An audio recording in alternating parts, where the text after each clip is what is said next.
There's a question most people avoid answering honestly, because the honest answer is uncomfortable. If you took away your job title, your role in your family, the opinions you've learned to perform in front of certain people, and the version of yourself you present online, what would actually be left? For a lot of people, the answer is quieter and smaller than they expected. Not because there's nothing there, but because so much daily energy goes into maintaining the version of themselves other people expect to see, that the version underneath rarely gets asked what it actually wants. Carl Jung had a name for the mask itself. He called it the persona, borrowed from the Latin word for the masks actors wore in ancient theater. And he had a warning about it that still holds up almost a century later. The persona is useful, even necessary, but it becomes dangerous the moment you forget it's a mask at all and start mistaking it for your actual face. By the end of this video, you'll understand exactly how that happens, why it happens to capable, successful people just as often as anyone else, and what Jung actually meant by becoming who you really are, a process he called individuation, and one that has almost nothing to do with self-improvement the way most people define it today. This isn't a video about faking authenticity, posting more real content, or performing vulnerability for an audience. It's about something much quieter and much harder to fake, noticing honestly how much of your daily life is being lived by a character you built for other people's comfort, and how much is actually being lived by you. Jung developed the concept of the persona as part of a much larger project, one that occupied most of his working life, mapping out the actual structure of the human personality, not as a single, unified thing, but as a collection of parts that don't always agree with each other. The persona in his model is the face you present to the collective, to society, to your workplace, to strangers, and often even to family. It's not fake exactly. Jung was clear that the persona serves a real function. You need some version of yourself that can show up to a job interview, navigate a difficult conversation with a landlord, or simply get through a Tuesday without broadcasting every private thought to everyone in the room. Society genuinely couldn't function if everyone operated without any persona at all. The problem isn't having a persona. Every psychologically healthy adult has one. The problem, Jung argued, is what happens when a person identifies so completely with their persona that they lose track of anything underneath it. He described this as a kind of quiet inflation, where a person starts to believe they actually are the competent professional, the endlessly patient parent, the easygoing friend who never has needs of their own, rather than recognizing those as roles they play skillfully but not exhaustively. This tends to happen gradually, and it tends to happen fastest to people who are genuinely good at their persona. The employee who's praised constantly for being reliable and low maintenance. The friend everyone describes as so easy to be around. The parent who prides themselves on never losing composure. Each compliment reinforces the mask a little further, until the mask stops feeling like something worn and starts feeling like the only available version of self. If you've ever felt a strange, hollow exhaustion after a day where everything went fine, where you did everything expected of you and nothing went wrong, and yet something still felt fundamentally off, this is often why. You weren't tired from the day's tasks. You were tired from a full day spent as the mask, with no time spent as anything else.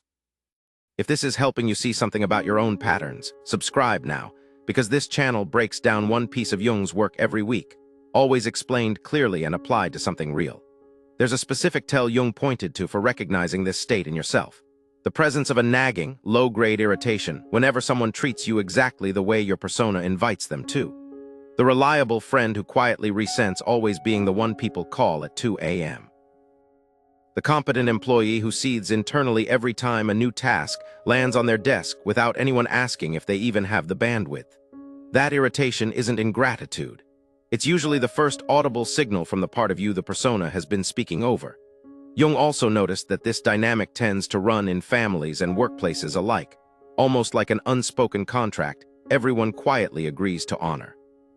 Once a group settles on which persona you're supposed to provide, dependable, funny, unflappable, they tend to enforce it, gently but persistently, even when you'd rather step outside that role for a day. Breaking an established persona, even briefly, often produces more resistance from other people than it does from the part of you that wants the change. Jung arrived at this idea partly through his patience, and partly through an intense period of self-examination he underwent in his late 30s and early 40s, years he later described as the most disorienting and the most important of his entire career. During this period, He kept detailed private records of his own inner life, images, dreams, and imagined conversations that surfaced once he deliberately stopped performing his usual professional persona, even in private, even to himself. What surfaced by his own account unsettled him. Parts of his personality he hadn't consciously acknowledged, needs and reactions that didn't match the composed, rational psychiatrist he presented to colleagues and patients. He came to see this not as a personal failing, but as universal. Everyone, not just his patients, carries an entire interior world that rarely gets invited to the surface, because the persona has gotten so good at answering on its behalf. Individuation, the term he eventually settled on, wasn't a diagnosis or a technique. It was his word for the lifelong process of getting acquainted with everything the persona has been quietly speaking over, and gradually building a self that includes it, rather than one that continues to exclude it for the sake of convenience. Jung was cautious about publishing much of this material during his own lifetime, precisely because it exposed a version of himself the professional persona had never shown. It took real courage, by his own admission, to let colleagues and eventually the public see that the composed, authoritative doctor had spent years wrestling with material that looked, on the surface, disorienting and strange. That willingness to be seen incompletely, rather than perfectly, was itself an early act of individuation. The cost of over-identifying with the persona doesn't usually show up as a single dramatic collapse. It shows up as a slow, cumulative flattening. Decisions start getting made based on what the role requires, rather than what the actual person underneath wants. Career paths get chosen because they fit the persona everyone already recognizes, not because anyone stopped to ask whether that persona was ever a full picture to begin with. Jung noticed this most clearly in patients who had, by every external measure, succeeded. Successful professionals, respected community figures, people who'd spent decades being reliably competent at exactly what was expected of them. Many of them arrived in his office in their 40s or 50s, describing a vague, persistent sense of meaninglessness they couldn't quite explain, given how objectively well their lives appeared to be going. He came to see this as one of the most common presentations of a life built entirely around the persona. From the outside, everything looks correct. From the inside, something has been quietly starving for years, because the parts of the personality that never got permission to show up simply stopped bothering to ask.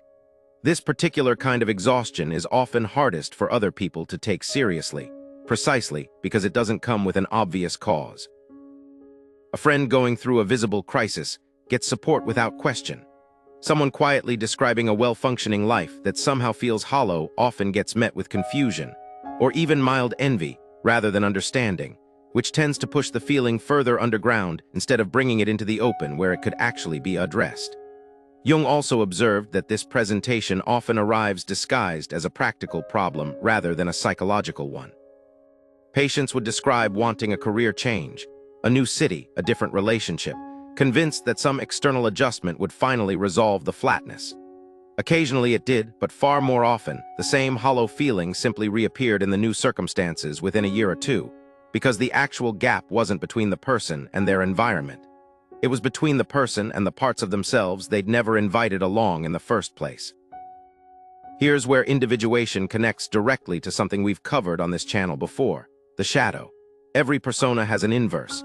Whatever the mask emphasizes, patience, agreeableness, competence, calm, the qualities that don't fit that image get pushed somewhere else. They don't disappear.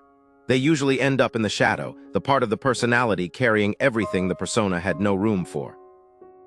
This is why people who work hardest at maintaining an agreeable, easygoing persona often carry the most unprocessed anger underneath it. Not because they're secretly furious people, but because the persona simply never had space allocated for anger, so it had nowhere else to go. The relentlessly competent professional often carries an unprocessed fear of being seen as incapable, precisely because competence became the entire acceptable range of expression. Individuation, in this light, isn't really about discovering some hidden, more authentic self buried deep down, waiting to be found intact. It's closer to reconciliation, bringing the persona and its shadow into the same room, so the whole personality gets represented instead of just the half that was socially convenient. This is also why individuation work tends to feel emotionally messier than most self-help advice prepares people for. Reconciling with disowned anger, or a buried need for recognition, doesn't arrive neatly. It often surfaces first as irritability toward people who don't deserve it, or an uncomfortable wave of envy toward someone who expresses, freely and without apology, exactly what your own persona spent years learning to suppress. Recognizing that envy for what it actually is, information about your own shadow, rather than a character flaw to feel ashamed of, is often the exact moment this work starts to move forward instead of stalling. If individuation sounds appealing in theory, it's worth being honest about why so few people actually pursue it deliberately. The persona is comfortable precisely because it's socially rewarded. People like the reliable friend, employers like the low-maintenance employee, families like the parent who never seems to need anything. Stepping back from the persona, even briefly, risks disappointing people who have built their expectations around the mask you've been wearing for years. There's also a subtler resistance, one Jung wrote about often. The persona offers a kind of safety that the fuller self doesn't. As long as you're performing a role, failure belongs to the role, not to you personally. The competent professional who makes a mistake can attribute it to a bad day, a difficult project, external circumstances. The person who's dropped the mask entirely and is simply acting from their whole, unfiltered self has nowhere left to hide if something goes wrong. That exposure is precisely why individuation tends to happen slowly, in careful stages, rather than all at once. Jung himself described watching patients circle this exact resistance for months, sometimes years, intellectually understanding exactly which persona was limiting them, while still finding endless practical reasons to postpone actually loosening its grip. He didn't treat that hesitation as a character flaw. He treated it as evidence of how much genuine risk the work actually involves. He also pointed out something that tends to surprise people once they hear it. The fear underneath most of this resistance is rarely about becoming a worse person. It's about discovering that the fuller self might actually want things, different work, different relationships, different priorities, that the carefully maintained persona had been quietly protecting everyone from having to deal with. It's worth clearing up a common misunderstanding here, because individuation gets confused with something it isn't. It's not about abandoning your responsibilities, your relationships, or your job to go live in total isolation in pursuit of some purer self. Jung was explicit about this. Individuation happens within life, not by escaping it. It's not permission to stop caring what anyone thinks or to treat every social expectation as oppressive. It's something quieter and more demanding than either extreme. Learning to act from a fuller, more honest version of yourself, one that still shows up to work, still maintains relationships, still meets real obligations, but no longer confuses the mask required for those obligations with the entirety of who you are. The competent professional persona can stay. It just stops being the only room the rest of you is allowed to live in. People sometimes worry that doing this work will make them less likable, less easy to work with, less pleasant to be around. In practice, Jung's patients tended to report the opposite over time. People who are only ever performing a persona often come across as subtly hollow, even when they can't say why. A fuller, more integrated presence, even with its rougher edges intact, usually reads as more trustworthy, not less. So what does starting this process actually look like? Jung's own approach began with simple, honest observation, and you can start the same way this week. First, name your personas explicitly. Most people run several, not just one: the version of you at work, the version with your parents, the version with old friends, the version online. Write down honestly what each version emphasizes and what each version quietly suppresses. Patterns tend to emerge fast, usually the same one or two qualities getting hidden across almost every version. Second, notice where you feel the most exhausted after seemingly easy interactions. Exhaustion after genuine effort makes sense. Exhaustion after a conversation that should have felt easy is often a signal that a persona was working overtime to maintain an image, rather than the actual encounter demanding that much energy on its own. Third, pay attention to compliments that don't quite land, the ones that make you flinch slightly instead of feeling good. Being praised for something that's actually just your persona working correctly, rather than something that feels true to your fuller self, often produces this exact, hard-to-name discomfort. It's worth writing those moments down too. Fourth, ask honestly which of your personas would be hardest to disappoint. That's usually the one you're most identified with, and the one worth examining first. None of this requires announcing anything to anyone. This is quiet, internal reconnaissance, not a public declaration of change. The goal at this stage is simply accurate information, an honest map of which parts of you get regular airtime and which parts have been sitting in the waiting room for years, before you decide what, if anything, you want to do differently. It helps to do this exercise across a full week rather than a single sitting, since personas often shift subtly by context in ways that are hard to notice from memory alone. The version of you that answers a work email at 11 p.m. is worth comparing honestly against the version that exists on a lazy Sunday morning with no one watching at all. The distance between those two, for most people, turns out to be larger than expected.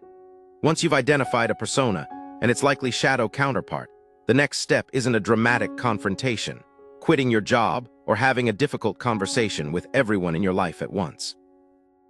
Jung's own patients made progress through much smaller, deliberate acts of integration. That might mean allowing a small, honest inconsistency to show, admitting you don't know something instead of performing competence you don't currently feel, or saying no to a request specifically because you don't want to do it, without softening the reason into something more socially acceptable. It might mean spending time on something private, unshared, and unmonitored by anyone who expects a particular version of you, purely because it interests the fuller self, not because it serves any persona at all. These acts feel small and initially slightly uncomfortable precisely because they interrupt a performance that's been running automatically for years. That discomfort tends to fade with repetition, replaced gradually by something Jung's patients often described as relief, the specific relief of no longer needing every interaction to maintain a flawless, exhausting image. Some patients found it useful to keep a private, physical space entirely exempt from every persona they ran elsewhere. A single room, a specific hour of the day, even one recurring activity that no one else witnessed or evaluated. That protected space became, over time, a kind of home base for the fuller self, somewhere it could exist without needing to justify or explain itself to anyone at all, however small or ordinary that space actually looked from the outside. Jung was careful never to describe individuation as a destination, a point where a person finally arrives at their true, complete self, and the work is done. He described it instead as an ongoing relationship, one that continues for as long as a person keeps growing, keeps encountering new situations that reveal another gap between the mask and the person underneath it. This isn't a discouraging framing, even though it can sound that way at first. It means there's no deadline to feel behind on, no final exam you either pass or fail. Someone in their 60s can still be discovering personas they didn't know they were running, and that's not evidence of failure. It's simply what an honest, ongoing relationship with your own personality actually looks like, at any age. A therapist who works with individuation today might put it even more simply. You're not trying to become someone new. You're trying to stop needing so much energy to hide the person who was already there, underneath the version everyone else got used to seeing first. That reframing matters more than it might initially seem. Chasing a new, improved self implies the current one is inadequate and needs replacing. Individuation asks something different, that the self you've been quietly running from this whole time might not need improving nearly as much as it needs an actual invitation back into the room. The mask you wear isn't the enemy. Jung never asked anyone to destroy their persona, only to stop mistaking it for the whole of who they are. The version of you that shows up prepared, composed, and reliable still matters. It just isn't supposed to be doing all the living on your behalf. The next time you notice that particular flatness, the sense of having done everything right today and still feeling strangely absent from your own life, that's not a malfunction. That's an invitation from the part of you the mask has been quietly speaking over to finally get a turn. If this helped you recognize a mask you've been wearing a little too completely, subscribe, because next week we're looking at another piece of Jung's work, one about the images that show up uninvited every night and what they're actually trying to tell you. And before you go, which version of yourself do you think gets the least airtime in your daily life? Leave it in the comments. Naming it is usually the first real step toward giving it some room.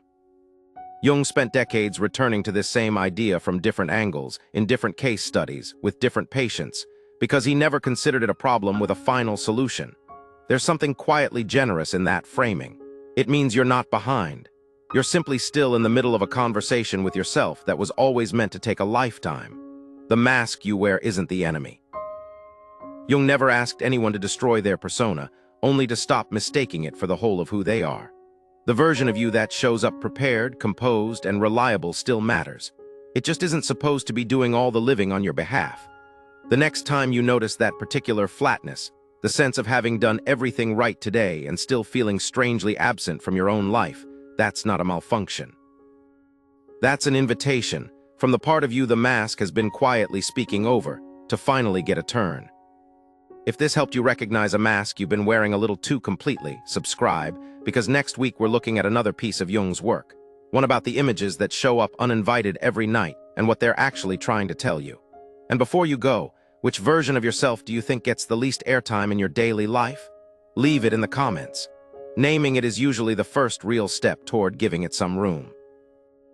Jung spent decades returning to this same idea from different angles, in different case studies, with different patients, because he never considered it a problem with a final solution. There's something quietly generous in that framing. It means you're not behind. You're simply still in the middle of a conversation with yourself that was always meant to take a lifetime.